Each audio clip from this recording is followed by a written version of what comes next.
Hey guys, and welcome back to Astromech Productions, a Star Wars and LEGO Star Wars YouTube channel.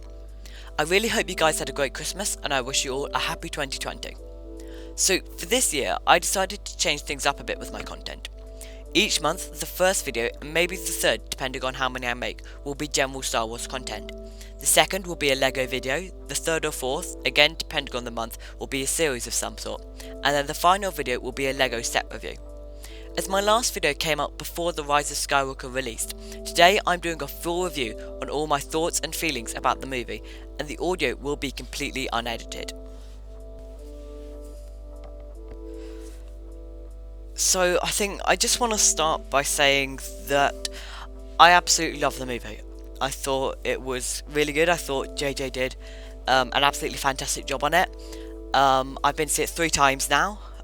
Every time absolutely loved it, and I think going back and seeing it all those times, it just allowed me to pick up on all the little really clever things he did. And yeah, I just thought it was absolutely amazing. I mean, I'm gonna obviously go on and say things that I thought it could be improved on. It wasn't perfect by anyone's standards, but I just thought it was one of the best Star Wars movies, definitely. Rey being a Palpatine. Oh god, I don't like this at all. It's too cliche. It's like we've been speculating all this time about always this, always that, and some people have come up with some truly amazing, ingenious theories, and then he's just like, oh, she's a Palpatine. It's just a bit. People like it. Quite a lot of people like it. I know other members of my family really like the fact she was Palpatine. It didn't do it for me. It felt like she was so much more, and also the fact she wasn't Palpatine's daughter. She was his granddaughter. So she wasn't. She didn't have. It wasn't like she was half Palpatine. She was a quarter Palpatine, and her parents basically disowned him. So I think there was too much. There wasn't enough filler there. It was too kind of faint to be realistic. I actually, if I think about it, I kind of actually preferred Colin Trevorrow's theory, which was, or what he was going to do when he was director, which was that Rey's parents had been, they've been Benzo, the Organuses, and Ben and Rey had grown up together. Rey's mother, the Solos had fired her because she was a drunk, and they then sold her. I think at the time when I first heard that I absolutely hated it. And I mean, looking back on the Kylo and Ren and Rey relationship in this film, I think that almost would have worked better. Yeah, I mean, a lot of people have been saying her lightsaber style is very similar, and that we should have known from the start.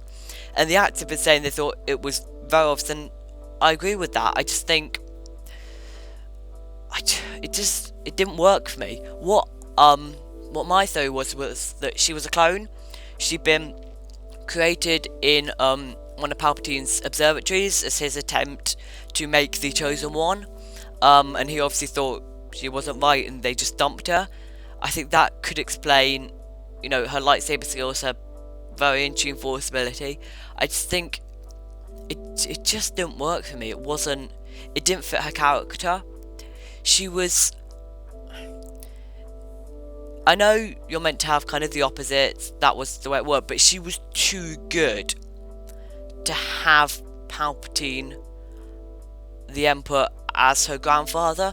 Even in The Last Jedi, where she was kind of going more kind of central, more grey, she was still just too good to have him as her grandfather. It didn't work for me.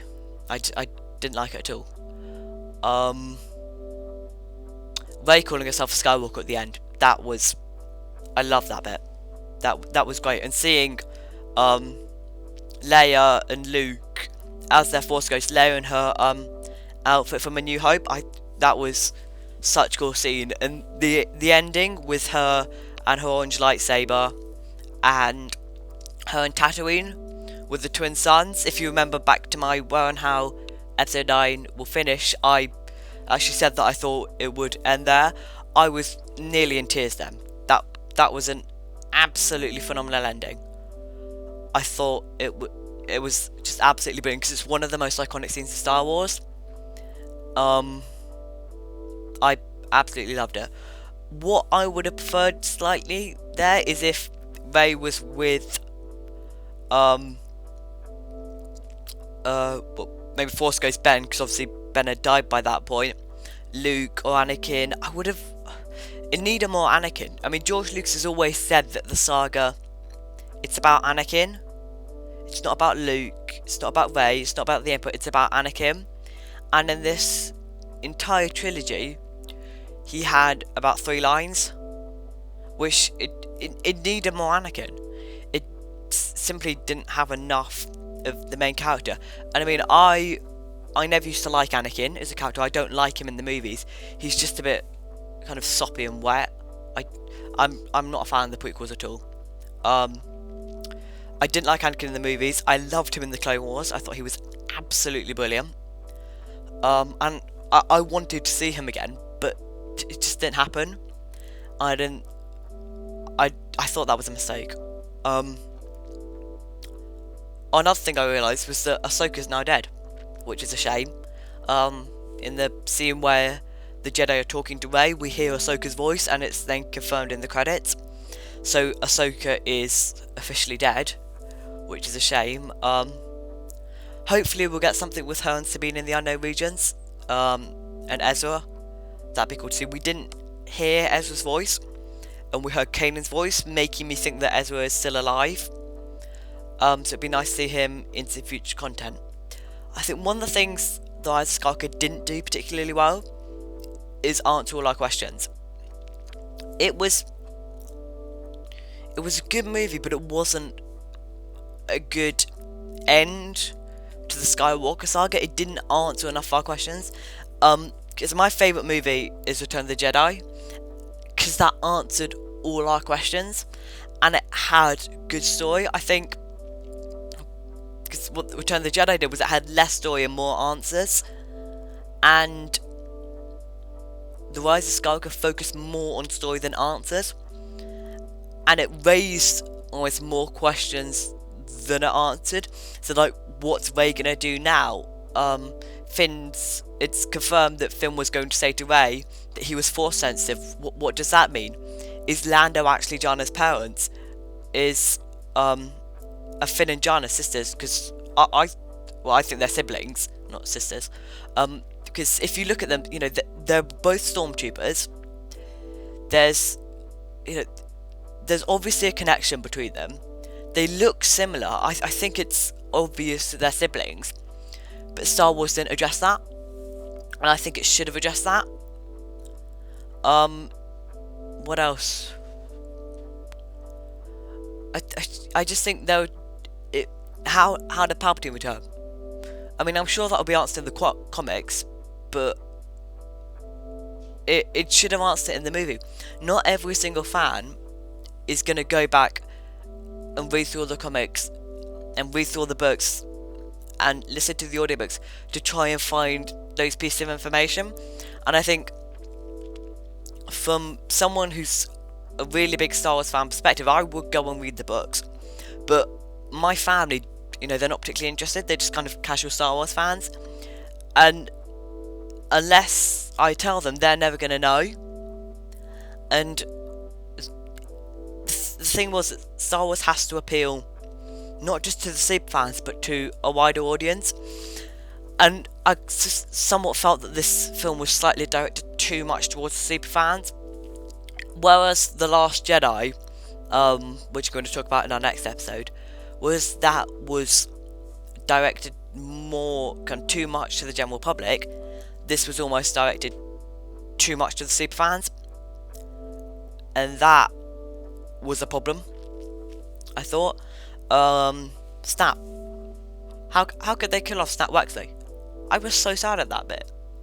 Like, I'm still kind of I don't quite believe he's dead. Like, I was so sad. They blew him up. Wasn't happy with J.J. Abrams for doing that. I liked seeing Wedge. That was good. I wished he played a bigger part. I really do. But, you know, we got to see him again. Which I really liked. And,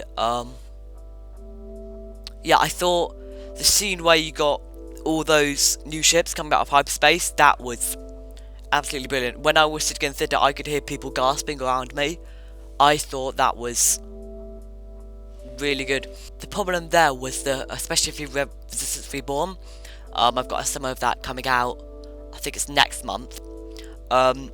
It's very obvious the Resistance doesn't know where to find allies, and how they suddenly managed to get all those allies in about, what, half an hour? Where had they all been before?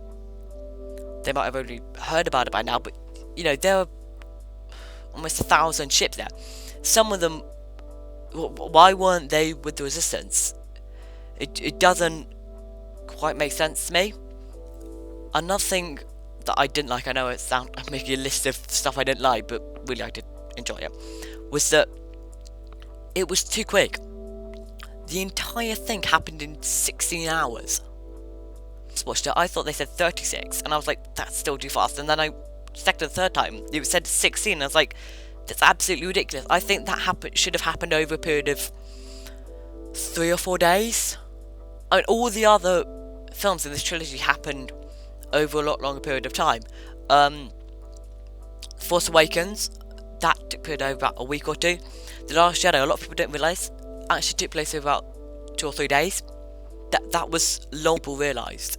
It's just because they were travelling into planet, and obviously they were in space. You don't have daytime in space, and planets, you get different daytimes. So that took place over 3 or 4 days.